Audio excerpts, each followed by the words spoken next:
So, you can game on this, or you could game on this. Now let's say you've been interested in a PlayStation Vita, but you don't really know a whole lot about the system. Well, today I'm going to take you through it and give you a buyer's guide on this thing. I'll give you 5 recommendations on must-have games for it, give you some of my own personal recommendations, and I'll even tell you a couple games that you need to avoid on the system. So without further ado, let's dig in and see why I think everybody should own one of these. So here's basically the system. It's a portable unit similar to like the PlayStation Portable, but with one big difference, thumbprints. You have 2 analog sticks, your D-pad, your face buttons, your start, select, your PlayStation button, shoulder buttons. It also has a touchscreen on the front, a touchscreen on the back. You also have a camera on the back and a camera on the front, a microphone, and USB port on the bottom for charging. Now this wasn't on the very first models, at least you couldn't charge it that way. You needed a proprietary charger. But on the later models, such as this one, Sony got smart and just had a universal port on the bottom that charges and connects to the PC. You also have the slot back here for your memory card, and then your games. So we pop this open. Your games are on these little cards. Well, basically little SD cards that pop in there like that, or you can download them to the system.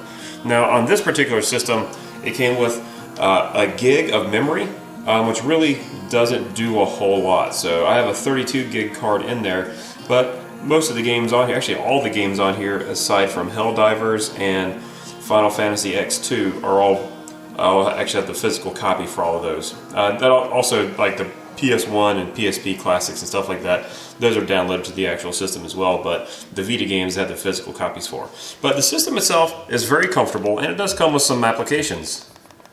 So you do have Hulu and you have Netflix, which work very well. You have email, you have photos, a calendar, videos, and none of that stuff I ever use. I do use Netflix and Hulu on occasion, but normally, since wherever I have the Vita, I also typically have my tablet. I don't really need them. You have the PlayStation Store as well, so whenever the PSN special is on, and you can get either your free games from PlayStation Plus or the weekly specials, or just your shopping in general, you got that. You got a web browser which works fairly well. You have to access YouTube through there now, because there used to be a YouTube app, but not anymore. But you can still watch YouTube through the browser. But again, I normally have my tablet nearby, so that's not a big deal.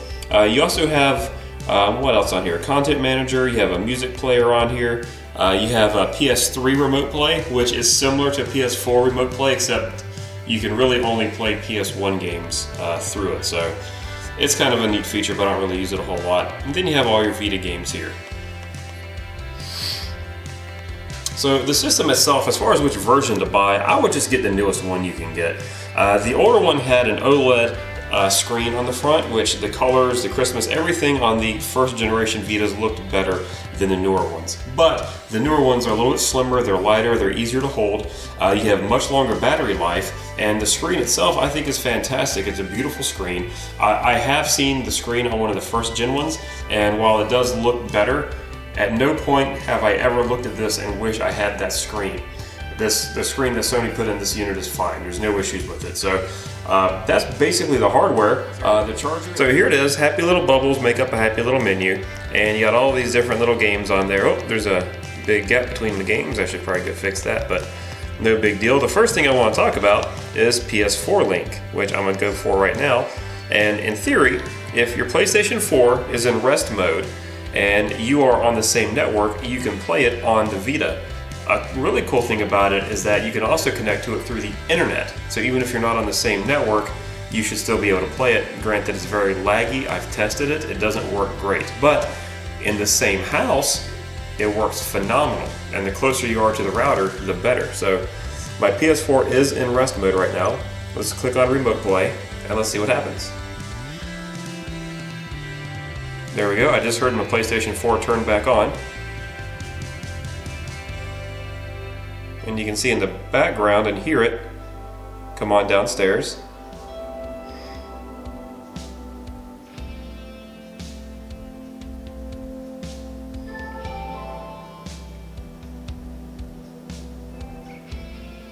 And there it is. So you'll see the TV, it's all blurry in the background, but it'll be mimicking what's happening on my Vita right now. Now I should mention that Dark Souls is not a good game to play remotely. It's way too fast paced, and some of the buttons are just hard to kind of emulate on this thing because the shoulder buttons, or excuse me, the triggers use the back touchpad, which aren't always the most responsive on this thing. But I'll give you an idea of what it's like.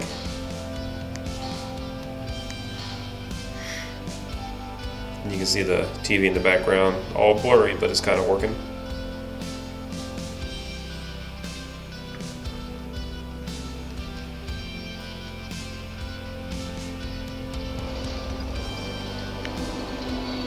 And there we are. You can see it in the background. We're going to go to Majula, where it's a little bit lighter. But that's one of the great things about the Vita. Whenever my wife is watching the TV and I want to play something on the PlayStation 4, I can pop in my, or use remote play through the Vita, or I can use my PlayStation TV upstairs. So here we are.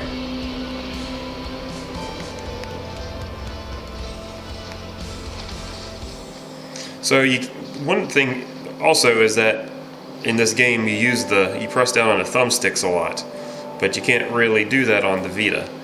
But for just normal, just sword swinging and stuff, it works quite well. And there's a lot of games that really work very well with the with remote play. So Dark Souls isn't one of them just because of the type of game that it is. But Grand Theft Auto 5 seemed to work pretty well. Fallout, which has its own special remote play controls, works amazingly well. I probably played half of Fallout 4 on the Vita. So that's enough about remote play. Let's look at something else. So first off, there are a lot of games that I could potentially recommend for this system, but here are the 5 that I feel make great mobile games, as well as a good introduction to the system itself, and are just plain fun. Number 1 is Muramasa Rebirth, which it was pretty much a redo of the Wii version, which was Muramasa the Demon Blade. Great game, side-scroll action RPG hack and slash. It's fantastic. You get to play as either a guy or a girl, and they both have their own stories. So it's really 2 games in one. And you go through, you collect swords, you fight a bunch of bad guys. The artwork is beautiful. It's all hand-drawn, which is awesome. The story is decent for both sides. It's enough to keep it going, but really it's just a beautiful game that plays outstanding. I love it, so I'd highly recommend this one. Next up on my list is going to be Killzone Mercenary. This game is just, again, it's a beautiful game. You can actually play this on the PlayStation TV as well, and even on a big screen, it looks awesome. It plays like Killzone, just like you would remember playing on the PS3. Not really the PS4. This is more akin to the PS3 versions than the PS4 version, but it's mission-based. So you got a bunch of relatively short missions to do, which makes it very easy to pick up and put down on the go. But it's very heavily based around earning money, and it lets you know that. Like every other word out of the NPCs' mouths are talking about money this, money that, we got to get money, whatever. The game is really good. Great mobile game. Plays awesome on the Vita. One thing about the Vita for first-person games is that the thumbsticks, because they're short and there's not a ton of travel there, they can feel a little twitchy, so it gets a little, take a little bit of time to get used to it. But once you do, it plays awesome. And then if you play it on the PlayStation TV using a DualShock 3, it plays amazing. It's actually much easier to do it that way. There were a couple levels on here that I had to play on the PlayStation TV because I just couldn't beat them on the Vita. I needed that just a little bit more precision, a little bit better controls that the DualShock allowed me to have versus the thumbsticks on here. But overall, great game. Next up is Freedom Wars. This game is so much fun. I love it. Up until the last boss, just a spoiler alert, the final boss is a son of a bitch. The difficulty spike is just completely unfair. There's mechanics that they introduce on the final boss that you didn't do throughout the entire game. So going into it, you have no idea. I've been at the final boss for a year on this game, and I have not completed it. I've put hours and hours and hours into this game, and I've played the final boss probably about 50, 55 times, somewhere in that. I can't beat it. So this is going to be a game that sits on my shelf unbeaten because I can't do it. The final boss is that hard. Or it could be awful. Next is Dungeon Hunter Alliance, and if I remember right, this was a launch title for the system. I could be wrong on that, but I think it was. And it's basically a Vita version of a cell phone game. But it's so good. It's a Diablo 3 clone, and it's so much fun. They did a great job with it. You just go through different dungeons. You have powers that you can get, a bunch of weapon drops, a bunch of loot. It pretty much plays like a poor man's Diablo 3, and that is absolutely to the game's credit. So if you want a good Diablo clone on the go and you're tired of the fiddly controls on a cell phone, get a Vita, get this. Play it with actual controls the way the game should be played. This is a really good game.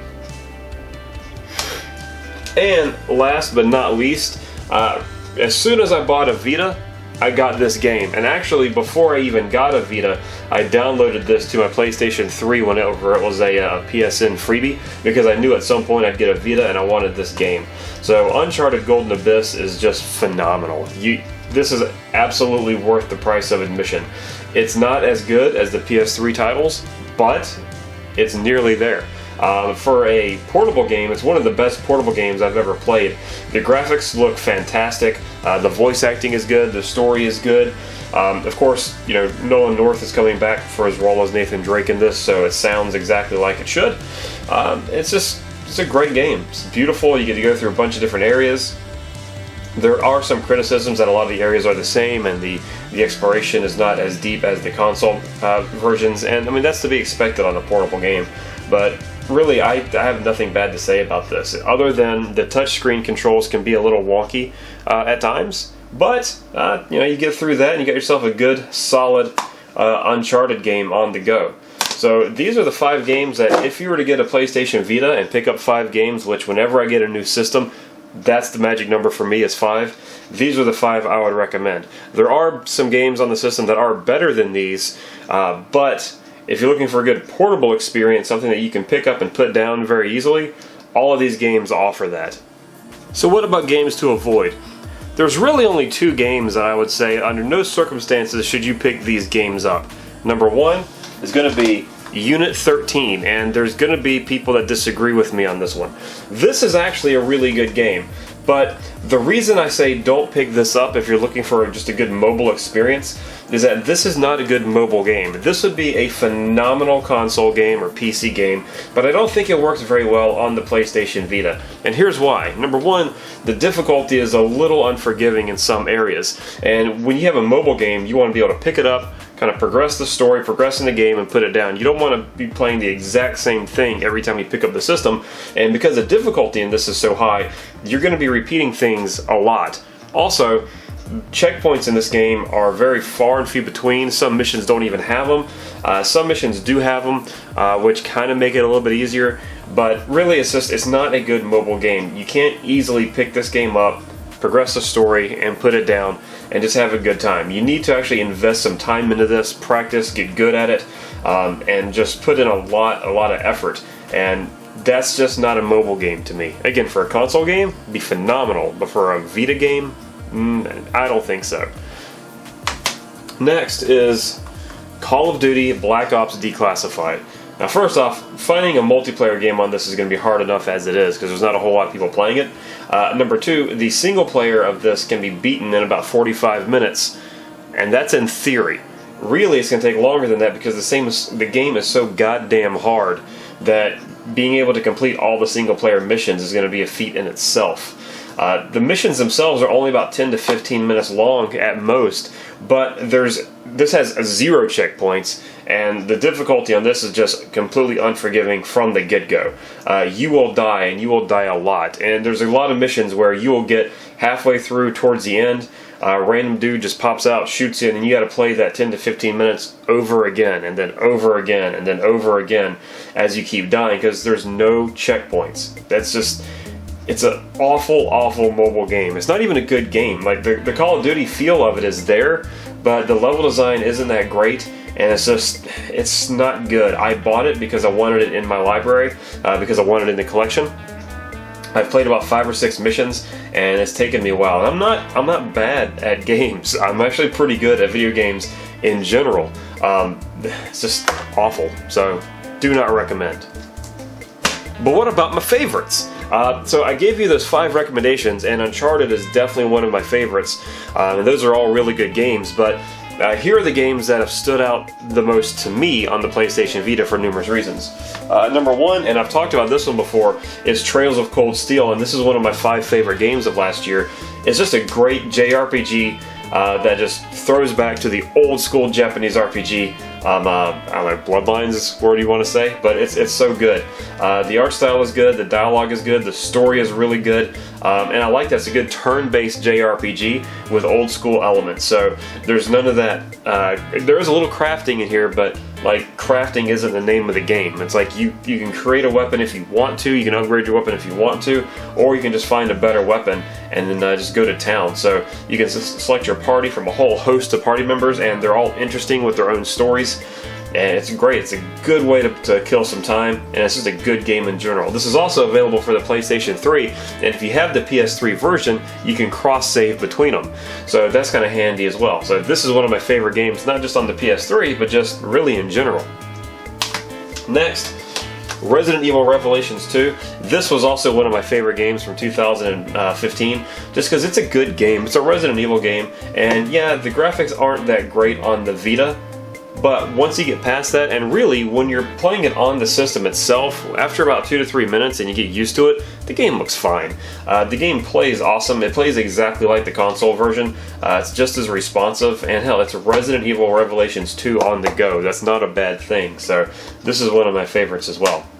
And then we also have Dragon's Crown, PlayStation TV compatible. How about that? This is also available on the PS3, and this is awesome. This is similar to Muramasa, where it's good side-scroll, hack-and-slash, action RPG. Hand-drawn graphics is just beautiful.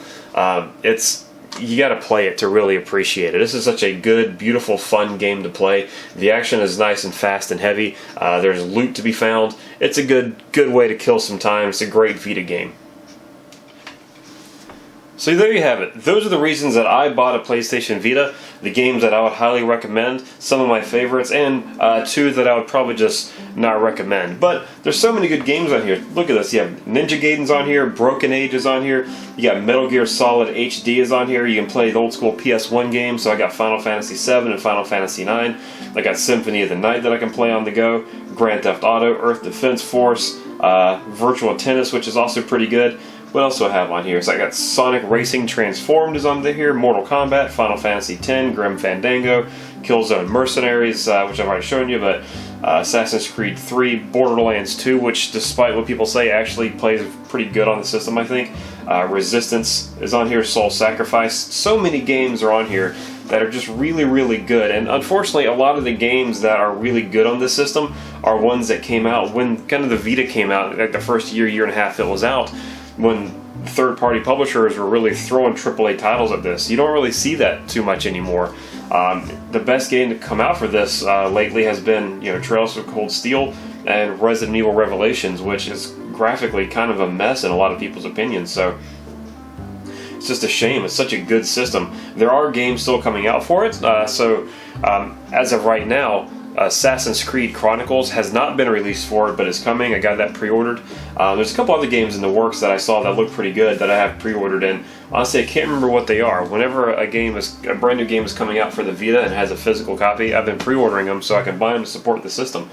It's so good. So I hope you enjoyed it. I hope you learned a little bit. If you didn't know about the system or the games, hey, maybe now you know a little bit more about the system and the games, and you can create an informed decision as to whether or not you want to get one. But I think you should get one. When you actually hold it in your hands and you play it and you firsthand see the quality of the games that are on the system, it's so surprising and in such a good way.